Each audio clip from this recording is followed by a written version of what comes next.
오늘 시작하는 말씀 로마서 15장 1절부터 3절 말씀까지 함께 읽습니다. 믿음이 강한 우리는 마땅히 믿음이 약한 자의 약점을 담당하고 자기를 기쁘게 하지 아니할 것이라.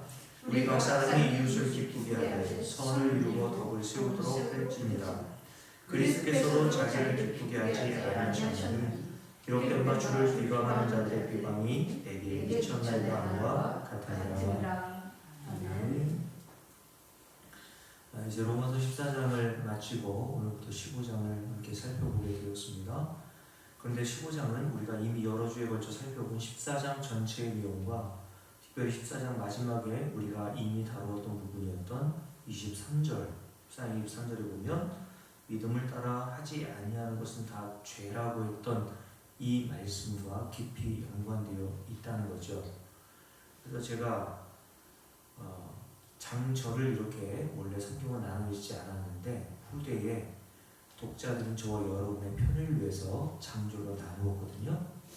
제가 이렇게 14장과 15장 연결해서 보니까 15장 1절부터 3절 그 이유까지 좀 14장에 포함시키거나 이렇게 해서 더 좋았지 않았을까라고 하는 생각이 듭니다. 왜냐하면 제가 좀 전에 말씀드렸던 말씀과 같이 14장 이 전체적인 부분과 15장 우리가 읽었던 이 부분이 함께 연결되어 있는 부분이기 때문이라고 이해하시면 되겠죠.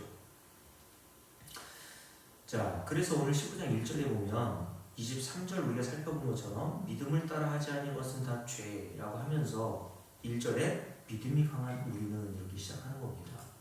그러니까 윗부분과 15장 1절과 장은 나눠져 있지만 서로 같은 주제를 이야기하고 있다 이렇게 생각하시면 되겠죠. 자, 그럼 여러분 오늘 사도 바울이 말하는 믿음이 강하다는 것이 어떤 것이라고 여러분께 말씀을 드렸습니까? 이것을 여러분들이 먼저 알려면 성경에서 말하는 믿음이 무엇인지를 알아야 한다고 여러 차례 말씀을 드렸습니다. 제가 왜 이런 말씀을 드리냐면 교회 오랫동안 다니고 또 교회 생활했던 분들이 교회 안에서 믿음이라고 하는 단어를 너무 익숙하게 사용하기 때문에 자기도 모르게 믿음이라는 것을 이미 안다고 착각하는 경우들이 참 많이 있기 때문에 그래요.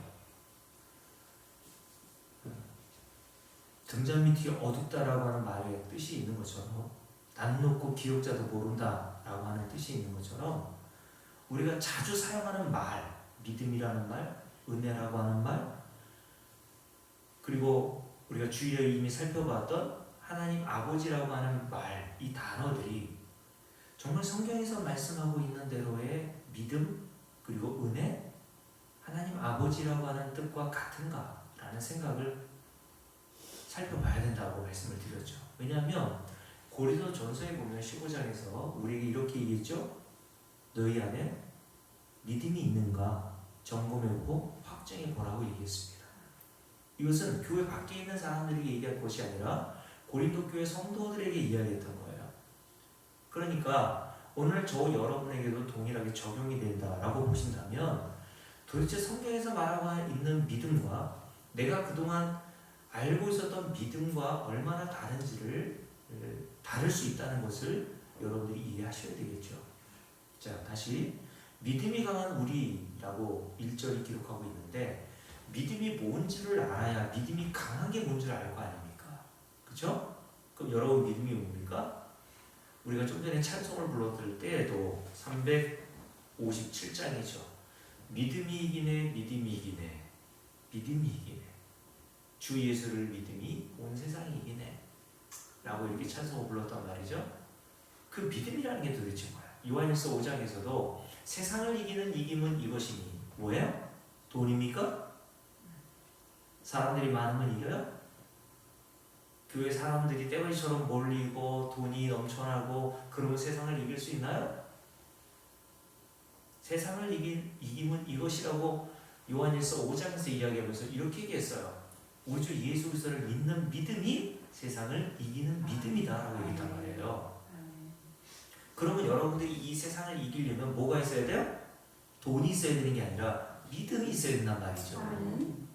근데 그 믿음이라는 것이 우리가 노력하고 수고하고 땀 흘려서 얻을 수 있는 게 아니라 하나님이 주신 선물이라고 했죠.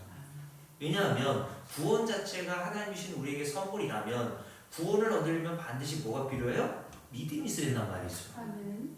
믿음으로 우리가 구원을 받지만 믿음이 우리를 구원하는 건 아니에요. 근데 다시요. 구원은 믿음으로 말미암아 구원을 받습니다. 그런데 믿음 자체가 우리를 구원하는 것은 아니란 말이에요. 믿음이라는 것은 여러분을 구원해 주는 것이 아니라 우리에게 구원을 주시기 위한 하나님께서 우리에게 주신 통로와 도구란 말이죠. 우리를 구원하는 것은 우리 주 예수 그리스도의 십자가의 은혜인 거예요. 그 십자가의 은혜를 믿음이라고 하는 통로를 통해서 하나님께서 저와 여러분에게 구원을 주신단 말이죠. 아멘. 그래서 예수 그리스도의 은혜와 공로 그리고 구원이 여기 양쪽 끝에 있어요. 근데 이 두 개를 이어줄 수 있는 한 가지 수단이 뭐라고요? 믿음이란 말이죠. 근데 구원이 하나님의 전적인 은혜라고 했다면 믿음이라는 것도 하나님이 전적으로 저와 여러분에게 주신 은혜라고 볼 수 있는 것이죠. 그러니까 구원이 은혜라고 한다는 것은 그 구원을 이루기 위해서 우리에게 통로와 도구를 주신 믿음도 하나님이 주신 선물로 봐야 되는 게 옳단 말이에요. 그러니까 저와 여러분이 미션이다. 옛날 어른들이 그냥 믿습니다 해도 되는데 자기의 믿음을 좀 더 극대화하고 표현해주기 위해서 미션이다. 그렇게 이야기를 많이 했지 않습니까? 그런다고 믿음이 좋아지나요? 미션이다. 얼마나 믿어지지 않으면 미션이다 해야 됩니까? 여러분 미션입니까? 그렇지 않단 말이에요. 인간의 노력과 애씀으로 믿음이 오지 않아요. 그래서 모든 게 다 은혜라고 하는 겁니다. 그죠? 믿음도 하나님이 주셔야 우리가 받을 수 있고 그 믿음을 주셔야 구원을 얻을 수 있는 거기 때문에 모든 게 하나님의 은혜인 거예요. 그래서 믿음을 따라하지 않는 건 다 죄라고 했을 때 뭐가 죄입니까? 내가 뭘 해야 그것으로 대가로 하나님께로부터 받을 수 있다라고 생각하는 게 믿음을 따라하지 않는 거라고 지난주에 말씀을 드렸잖아요. 지난주에 오신 분 기억나시죠? 10시간 기도한 사람과 1시간 기도한 사람. 이금희 목사님 누구 기도를 더 잘 들어주실까요? 금식 기도한 사람과 밥 그냥 삼시세끼 저처럼 꼬박꼬박 챙겨 먹으면서 기도한 사람 누구의 기도를 더 잘 들어주실까요? 우리 생각으로는 금식하면서 10시간 기도한 사람을 1시간 기도하면서 삼시세끼 다 먹는 사람의 기도보다 더 잘 들으실 거라고 생각합니다. 그게 뭐라고요? 지성이면 감천이란 의미입니다. 그게. 그렇게 인간이 지성을 들이고 정성을 다하면 신이 감동해서 안 들어줄 것도 들어준단 말이에요. 그건 은혜가 아니라 거래인 겁니다. 하나님과 거래하려고 하는 거예요. 하나님 내가 요거 줄 테니까 하나님 요거 내놔요? 이런 거 아닙니까? 그죠? 그게 무슨 은혜예요. 옛날 여러분 그런 이야기가 있죠. 어떤 할머니가 떡을 이고 가다가 호랑이를 만났습니다. 호랑이가 할머니에게 뭐라고 합니까? 그 바구니에 담겨있는 게 떡이었거든요. 떡 하나 주면 안 잡아먹지 했단 말이에요. 호랑이가. 그래서 할머니가 호랑이에게 안 잡혀 먹기 위해서 떡을 줬죠. 그리고 떡을 다 빼앗기고 난 다음에 더 이상 줄 게 없으니까 호랑이가 그 할머니를 잡아먹더라.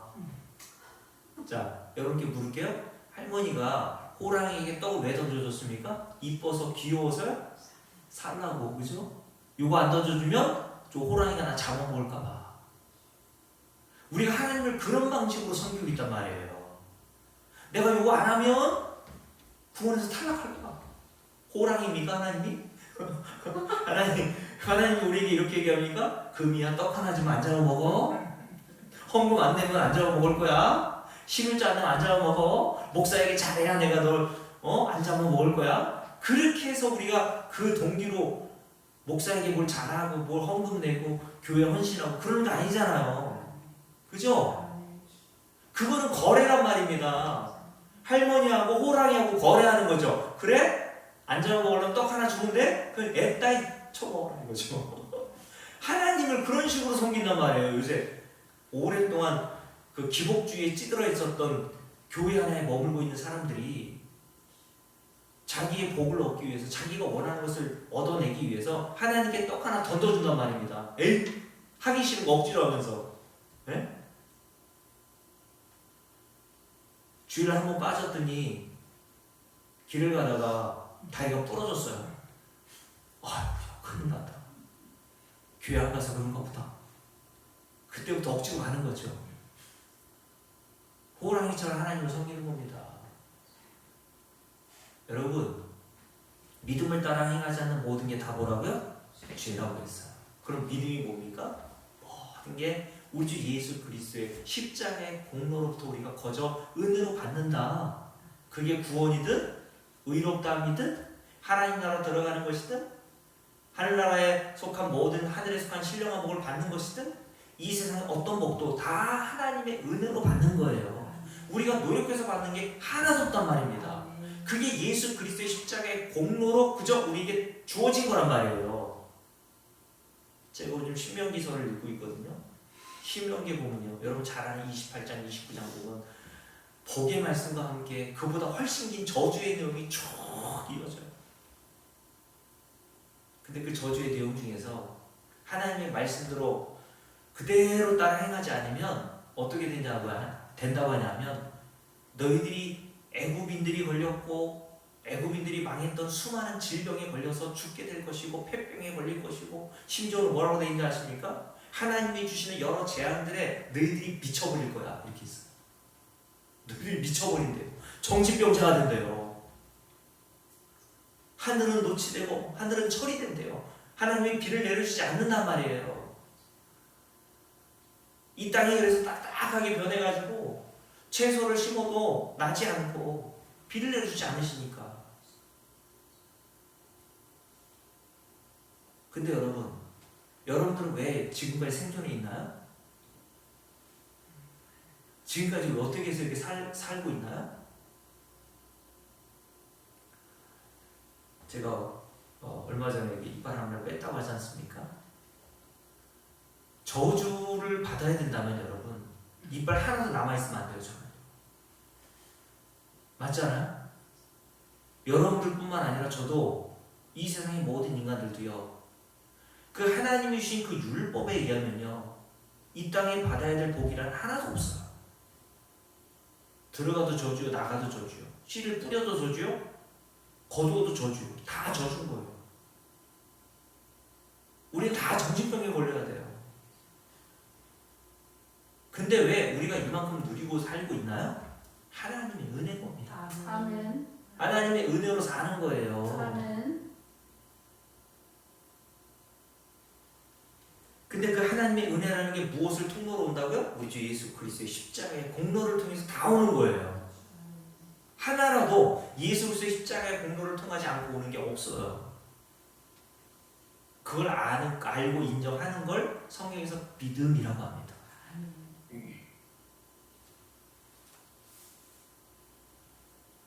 그래서 근데 문제는 뭐냐면 주님께서 제자들에게 누가복음 18장 8절에서 인자가 올 때 세상에서 믿음을 볼 수 있겠느냐라고 하셨다는 거죠. 여러분께 말씀드렸잖아요. 믿음을 볼 수 있겠냐라고 하는 뉘앙스가 믿음을 많이 볼 수 있다는 게 아니라 그만큼 극소수라는 얘기 아닙니까? 그러니까 교회 안에서 믿음 얘기하고 자기들도 믿음 있다고 다 생각하는데 주님이 찾아보시고 주님이 요구하시는 믿음은 가지고 있는 사람이 소수에 불과하다는 말이에요. 그래서 주님께서 비유로 말씀하실 때 택함을 받은 사람은 많대? 뭐죠? 제가 거꾸로 했나요? 청함을 받은 사람은 많대, 택하심을 입은 사람은 적다고 하셨거든요. 많은 사람들이 잔치자리에 옵니다. 근데 주님이 요구하시는 예복 기도에서 그 예복을 입고 오는 사람들은 극히 드물단 말이에요. 그 예복이 뭐라 그랬습니까? 예수 그리스도의 피를 묻은 옷이라고 했잖아요. 그 공로로 성도들이 다 입고 하나님 나라 들어가는 거예요. 하나님은 우리의 속을 보시는 게 아니라 우리가 입고 있는 이 옷, 예수 그리스도라고 하는 그 옷을 보시고 하나님 나라에 들어 보내주시는 겁니다.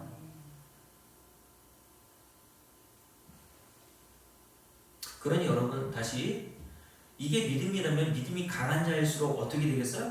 믿음이 강한 자일수록. 믿음이 강한 우리는, 자 15장 1절 다른 게 읽어볼게요. 믿음이 강한 우리는 이라고 되어 있어요. 믿음이 강한 우리라면 그 믿음이 강한 우리라고 하는 증거로 나오는 게 뭐겠습니까?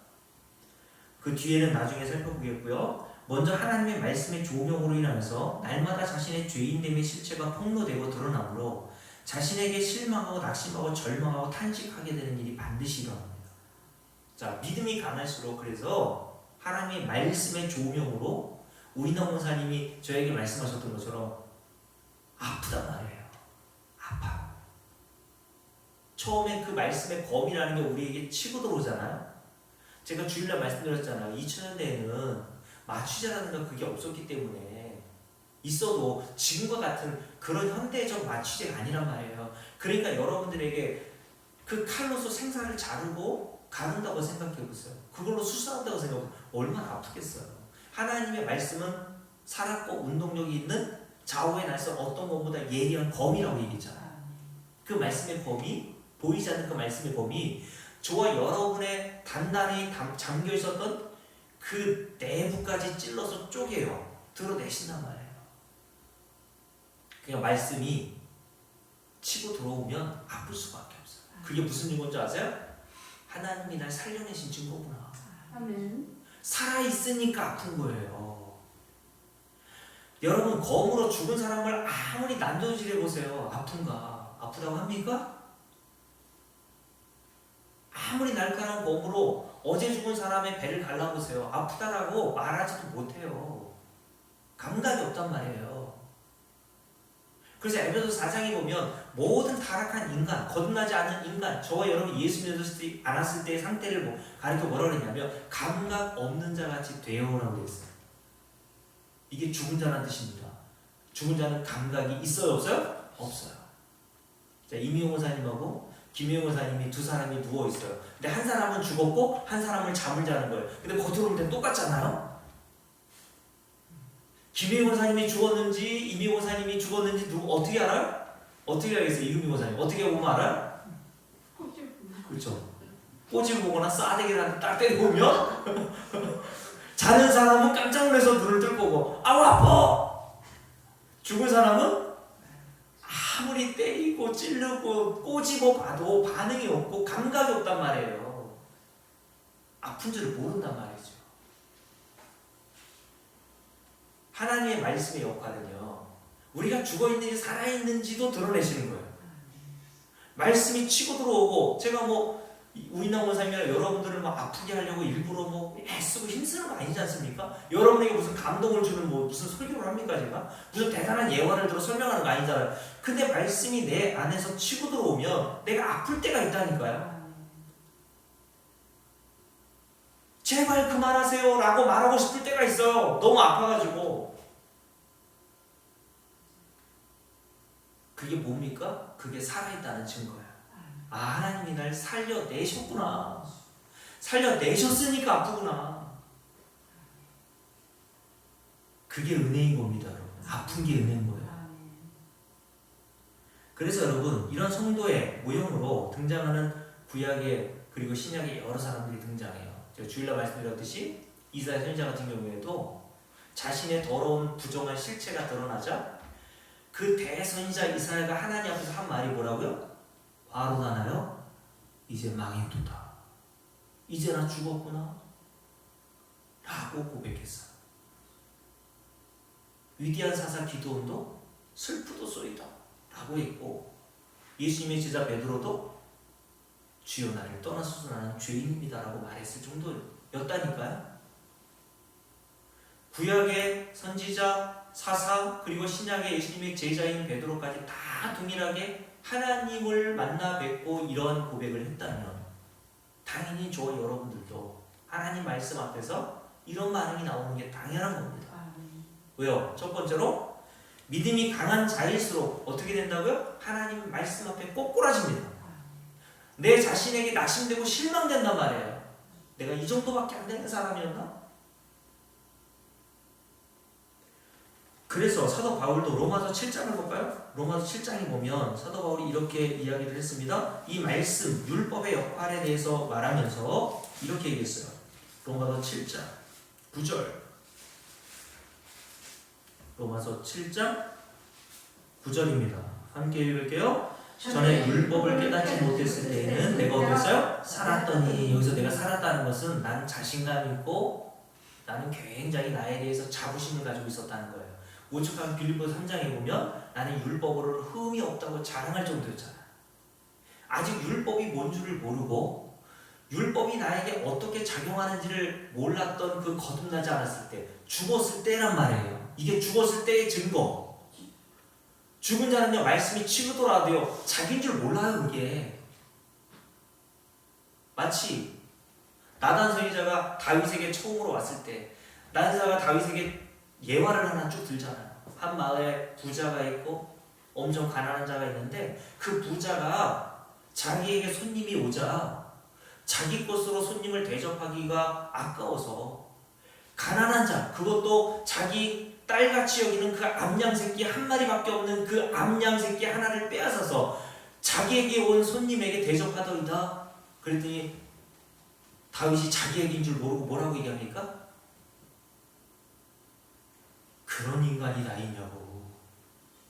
그러면서 그에게 심판을 내려버리죠. 그는 마땅히 죽어야 될 자야. 그리고 율법에 의하면 양을 빼앗으면 4마리로 갚으라고 그랬거든요. 4배로 갚아야 돼. 그럼 어디서 잡아와? 그랬더니 나단 선지자가 이때다 싶어 다윗에게 뭐라고 했습니까? 네 놈이 바로 그 놈이다 라고 얘기했잖아. 당신이 바로 그 사람이다. 성경이 이렇게 얘기했는데 너무 고상하게 표현한 거고, 네 놈이 바로 그 놈이야. 어떤 놈? 네가 바로 마땅히 죽어야 될 놈이야.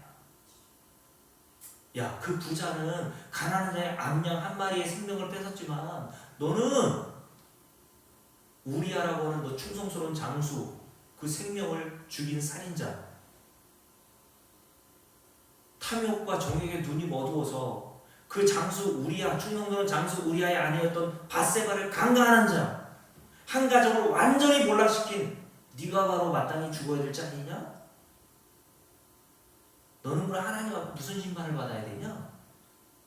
라고 나단 선지자가 일갈했을 때, 다윗이 살아있는 자에게 그 말씀이 치고 들어오니까 너무 아프고 너무 괴로워서 하나님 앞에 즉각적으로 그 자리에서 무릎 꿇고 회개하잖아요. 하나님 맞습니다. 내가 죄입니다. 그게 하나님의 백성의 모습이라니까요. 근데 사도 바울도 거듭나지 않았을 때에는 하나님의 말씀이 아무리 치고 들어와도 죽은 자였기 때문에 감각이 없었단 말이에요. 오히려 자기를 자랑했습니다. 아, 율법을 나 다 지켰어. 그게 살았다는 표현이에요. 난 자신감 있어. 하나님 나라 들어갈 자신이 있어. 고개 뻣뻣이 들고 자기가 행한 일을 근거로 해서. 이게 교만인 겁니다, 인간의. 그랬는데, 자, 함께 읽어볼게요. 9절. 전에 율법을 깨닫지 못했을 때는 내가 살았더니 계명의 이름에, 이 계명, 하나님 말씀이 내게 치고 들어온다 이런 뜻이에요. 계명이 내게 이름에 그 계명을 깨달았음에 죄는 어떻게 됐어요? 살아나고 나는 어떻게 돼요? 그러므로 죽었도다. 이게 믿음이 강한 자의 증거로 나온 거라니까. 나는 죽었구나. 하나님의 말씀이 깨달아지고 그 말씀의 의미가 무엇인지를 알으니까 너무 가슴 아프고 괴로워. 결국 하나님의 심판대 앞에서 나는 영원한 지옥 형벌을 받아도 마땅한 자구나. 나는 죽었다. 이게 이사야 선지자가 한 고백과 똑같은 거예요. 화롭다 나요 망하게 되었도다. 그러면서 그 뒤에 이렇게 돼 있죠? 10절. 생명에 이르게 할 그 계명이, 그죠? 하나님의 말씀, 율법이라는 것은 생명에 이르게 할 계명을 알았단 말이에요. 이걸 행하면 하나님이 산다고 하셨지. 레위기 18장에 보면요, 이를 행하면 네가 살리라 라고 하셨거든요. 이 말씀 그대로 사도 바울이 받아들여가지고, 그 당시 유대인들이 다 그렇게 받아들였거든요.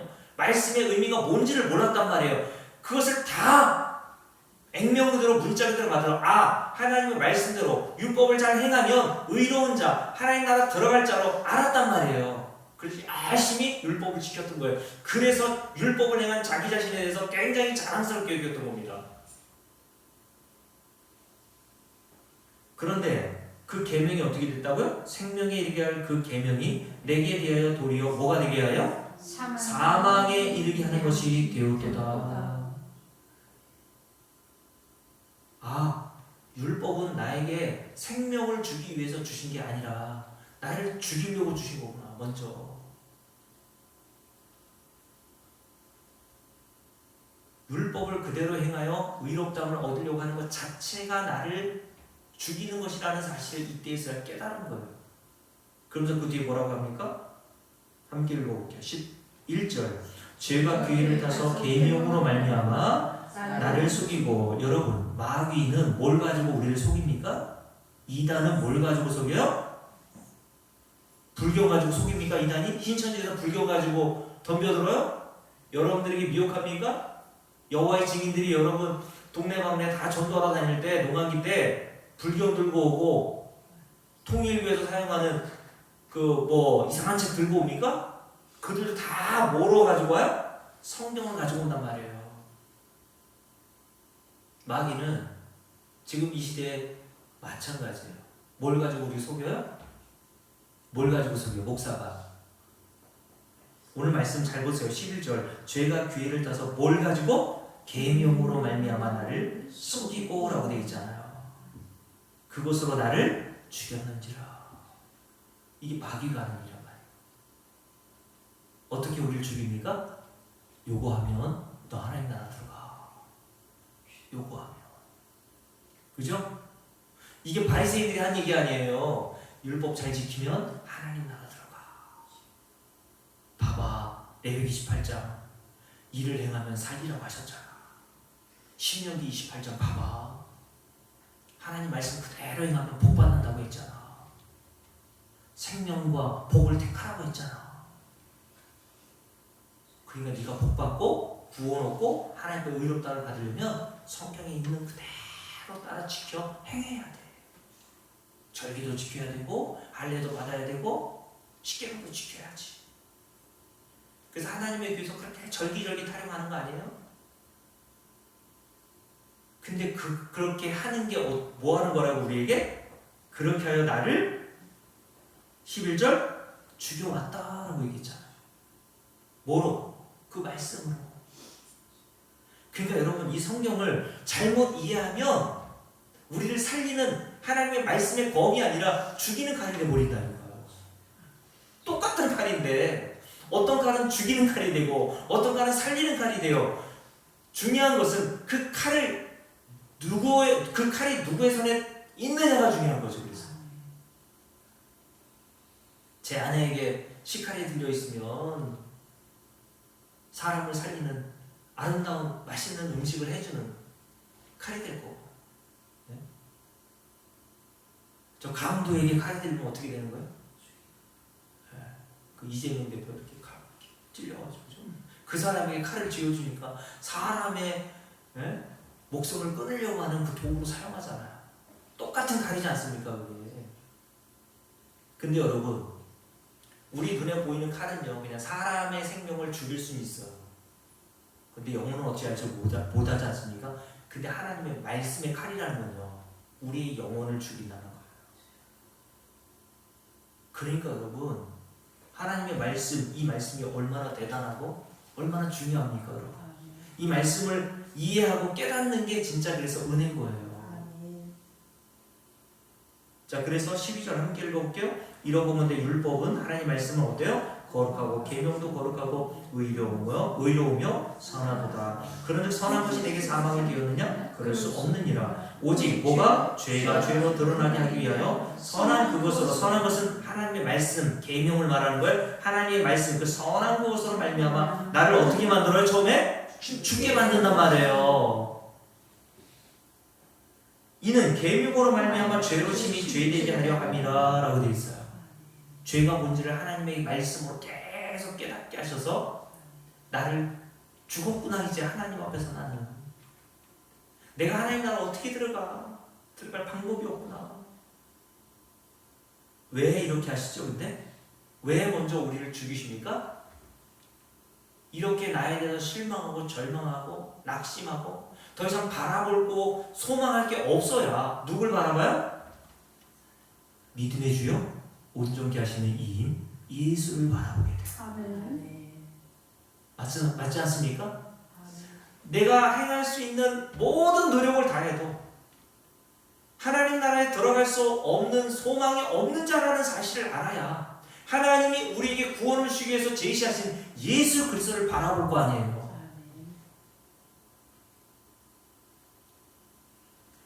인간이라는 존재는요, 아모스서에서 말씀한 것처럼 완강한 암소와 같고 우리 마음이 금강석과 같다고 말씀한 것처럼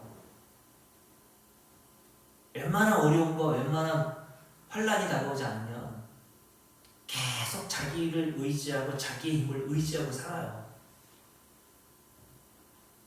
그런 완강한 암소와 같은 저와 여러분에게 그래서 그 교만을 꺾으시기 위해서 우리 주변 모든 사람들 환경을 동원하셔서 하나님이 더 이상 사람 의지하지 않고 나 자신에 대해서 실망하고 좌절하게 하셔서 결국 믿음의 주이신 예수를 온전하게 하신 예수를 바라보게 하신단 말이에요. 이게 성경의 역할, 성경의 목적지라고 했죠.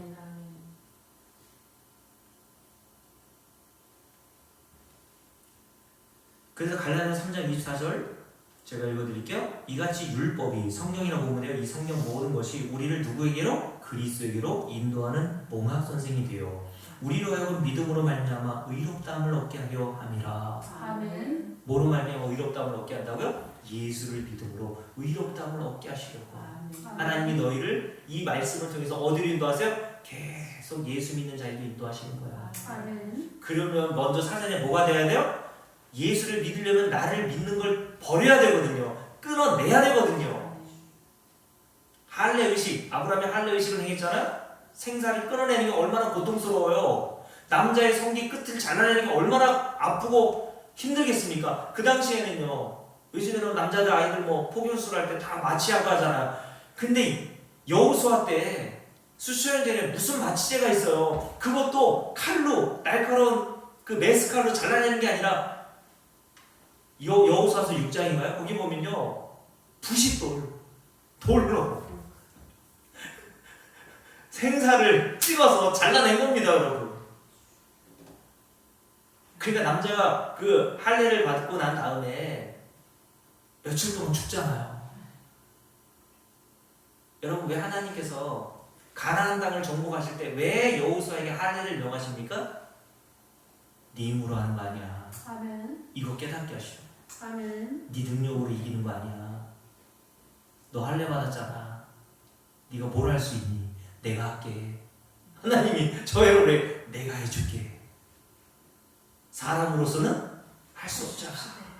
하나님 나라 들어가는 거, 가나안 땅이나 하나님 나라의 모형이라고 그랬잖아. 하나님 나라 들어가는 거는 너희들이 의롭게 되는 것은 내가 해줘야 되는 거지 니들이 하는 게 아니야. 그래서 할례를 행하라고 명하신 거예요. 전쟁할 수 있는 능력을 완전히 박살내신 거란 말이에요. 하나님은 저와 여러분에게 날마다 할례 행하십니다. 잘라내시는 거예요. 아들을 믿었던 거, 그래서 우리 아내도 군대 보냈잖아요. 잘라내시고 자식들에게 가면 갈수록 낙심되고 실망하고 이 자식을 내가 배 낳아서 그렇게 애지중지하면서 키웠나. 남편과도 소망이 없고. 여러분, 찬송가 제가 옛날에 그 평화의 동산 가가지고 찬송 인도할 때 그 찬송을 했거든요. 구주를 생각만 해도 이렇게 좋거든. 이 찬송을 하면서 제가 물어봤어요. 남편 생각하면 이렇게 좋습니까?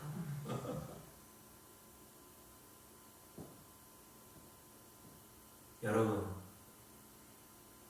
인간은 완강한 암소, 금강석과 같이 단단한 마음을 가지고 있기 때문에 절대 하나님을 의지할 수 있는 방법이 없어, 우리 능력으로. 그래서 하나님이 우리가 할 수 없는 할례를 행해 주신 겁니다. 자꾸 잘라내시는 겁니다.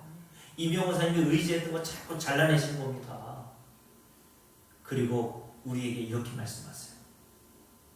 믿음의 주여 온전케 하시는 이 예수를 바라보자. 아멘.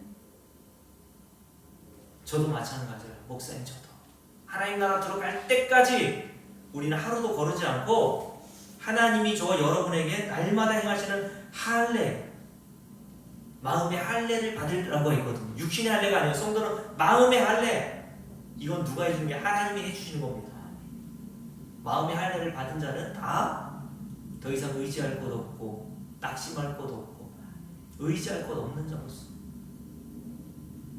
하나님이 우리에게 바라보라고 하신 아들이신 예수를 바라보게 될 줄로 믿습니다. 아멘. 그래서 저는요, 제가 예전에 세종에 함께 운동하는 장로교 목사님과 이런저런 얘기를 나눌 때 그분이 그렇게 얘기하시더라고요. 여러분께 한번 말씀드린 적이 있죠. 자기는 이 세상에 오래 살고 싶은 마음도 없고 재미가 없대요. 빨리 하는 나라 갔으면 좋겠다는 거예요. 근데 자기 마음을 알아주는 사람이 별로 없다. 알아주는 사람이 없고. 그래서 제가 여기에다가 목사님 저랑 비슷하군요.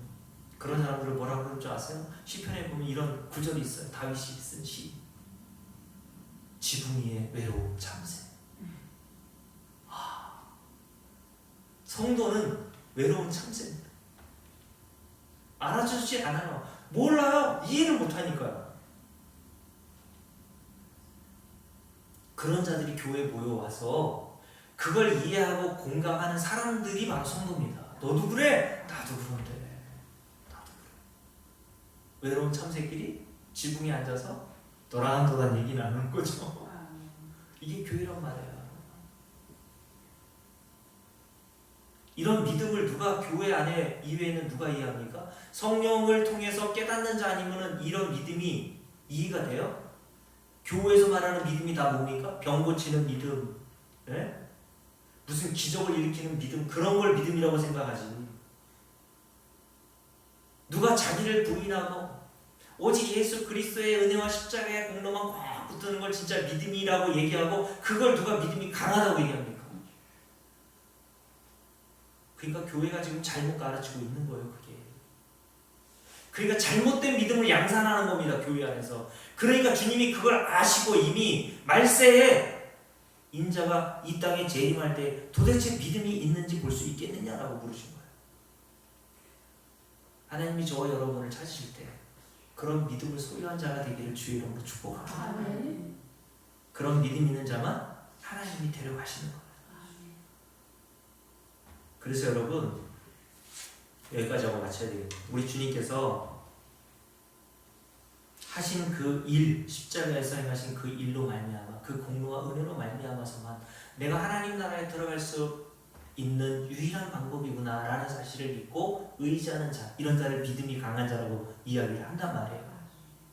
그래서 우리 주님께서 마지막 십자가에서 행하셨던 말씀이 뭐라고요? 가상 7원이라고 해서 십자가에서 7가지 말씀하셨대잖아요. 이번 주가 절기상으로는 고난주간 아닙니까? 그래서 가상 7원 해가지고 월요일은 이 말씀하셨다, 화요일 이 말씀하셨다, 이런저런 얘기하는데 가상 7원 마지막 말씀 뭐예요? 죽으실 때 유언, 마지막 유언 다 이루었다. 뭘 다 이루셨어요? 빨개 벗고 돌아가시면서 그렇잖아요? 미쳤어요? 빨개 벗고 속옷까지 로마 군병들에게 다 빼앗기셨는데 다 이루었다. 밑에 있는 사람 다 미쳤다고 했겠지. 뭘 다 이루었다는 거야? 자기 꿈 하나도 못 이뤘는데 그것도 30세 젊은 나이에 그것도 비참한 그냥 얼굴은 퉁퉁 부었을 거 아닙니까? 면류관 쓰고 피는 뚝뚝 떨어지고 빨래 걸어 놓은 것처럼 십자가에 걸려 있고 양편에 강도들이 같이 걸려서 누가 보더라도 저 예수는 무슨 죄를 저렇게 지었길래 저런 기구한 인생, 저런 기구한 운명을 맞았나 혀를 찼단 말이에요. 근데 주님께서 혼자 다 이루었다. 뭘 다 이루신 겁니까? 저와 여러분을 구원하시기 위한 모든 일을 다 해내셨다는 거예요. 아멘. 우리가 할 일이 그러면 남아있다 없다? 없다. 그러니까 뭐만 알아? 믿음의 주여 온전케 하시는 이인 예수만 바라봐라. 너 할 것 없어. 할 거 없는 자만 주님 바라보는 겁니다. 그래서 여러분 예수님께서 돌아가실 때 일어났던 일이 뭔지 아세요? 자, 마가복음 5장을 볼까요? 마가복음 15장입니다.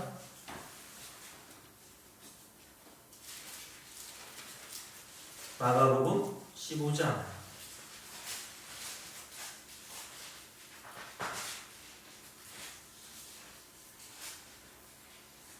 잡히셨죠? 자, 37절부터 함께 읽습니다. 예수께서 큰 소리로 지르시고 숨지시니라. 그 다음에 일어난 일이 중요합니다. 함께 읽을게요. 이에 성소 휘장이 위로부터 아래까지 찢어져 둘이 되니라. 뭐가 찢어져 둘이 됐다고요? 위에서부터 아래까지 성소 휘장이. 그럼 성소 휘장이 뭡니까? 모세를 통해 하나님께서 만들라고 하셨던 성막이 있었잖아요. 그죠? 근데 성막은 뭐로 어떻게 구분되냐면 제사장들이 일하는 성소가 있었고요. 그 앞에는 오직 대장만 들어갈 수 있는 지성소라고 하는 아주 중요한 장소가 있었어요. 근데 성소와 지성소를 나누는 구분하는 구분으로 하나님께서 모세에게 휘장을 걸어 놓으시라고 하셨거든요. 휘장이 일종의 커튼이에요. 그러니까 여러분이 앉아 있는 것이 성소라고 보고 여기 강단을 지성소로 봐요. 근데 성소와 지성소를 구분하기 위해서 단을 줬잖아요. 그죠? 여기에 뭐가 있어요? 여기 지성소에 뭐가 있었냐면 하나님의 언약궤가 있었단 말이에요. 법궤.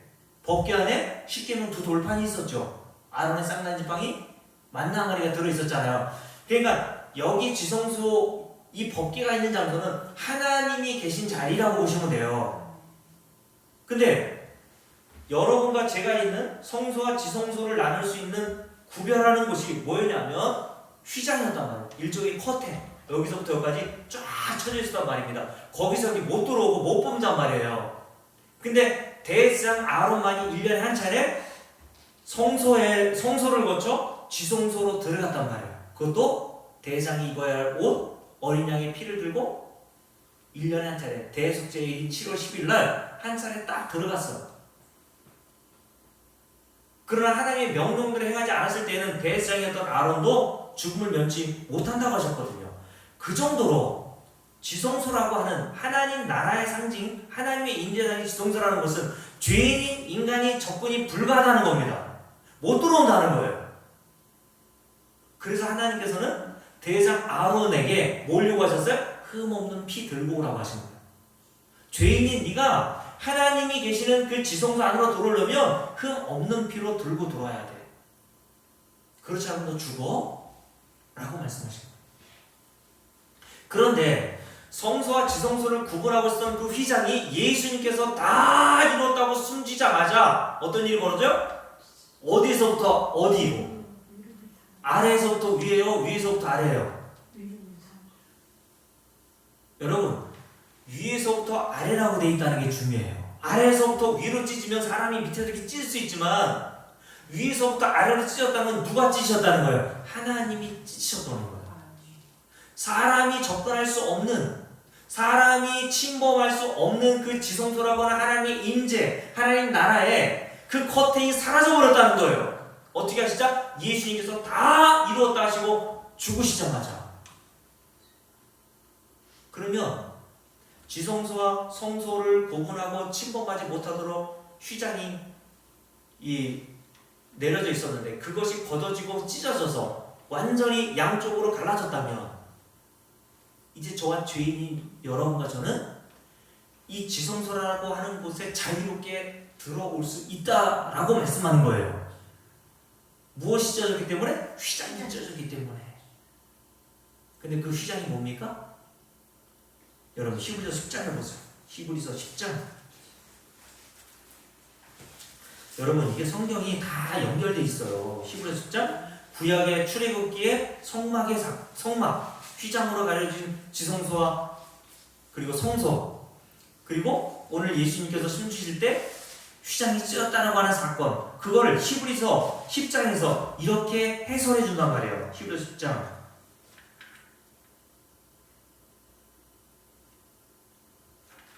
자, 20절인가요? 네, 19절부터 함께 했습니다. 그러므로 형제들아 우리가 누구의 피로? 예수의 피를 힘입어. 자, 대장이 성소에서 지성소 하나님이 계신 곳으로 들어가려면 뭐를 들고 와야 됩니까? 흠없는 어린 양의 피를 들고 와야 돼요. 그거는 모형과 그림자예요? 이제는 그거 들고 가면 안 돼요. 6월절 어린 양 피 아무리 잡아갔다 와줘도 하나님 받지 않으십니다. 하나님이 요구하시는 피는 딱 한 가지 뭐예요? 예수의 피밖에 없어요. 아멘. 예수의 피를 들고 오라는 거예요. 예수 그리스도의 십자가의 공로와 은혜를 믿고 오라는 겁니다. 그런 자만 어떻게 들어가요?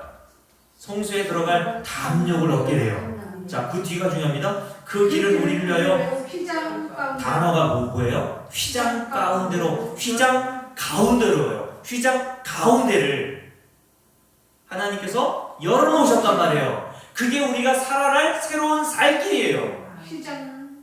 그 휘장은 누구예요? 곧. 곧 그의 예수 그리스도의 육체이니라. 아멘. 그 휘장이 우리에게 모형하고 있고 그림해주고 있는 것이 예수 그리스도의 십자가의 모형이었구나. 그래서 예수님께서 십자가에서 창으로 찔림받고 찢어져 죽으심으로 말미암아 내가 살 길을 얻은 거구나. 할렐루야. 아멘. 우리는 하나님 나라 들어갈 수 없었단 말이에요. 근데 예수께서 몸으로 이 휘장을 쫙 찢어 밝히심으로 죄인인 저와 여러분이 하나님 나라에 이제는 담대히 들어갈 수 있는 은혜를 입은 거예요.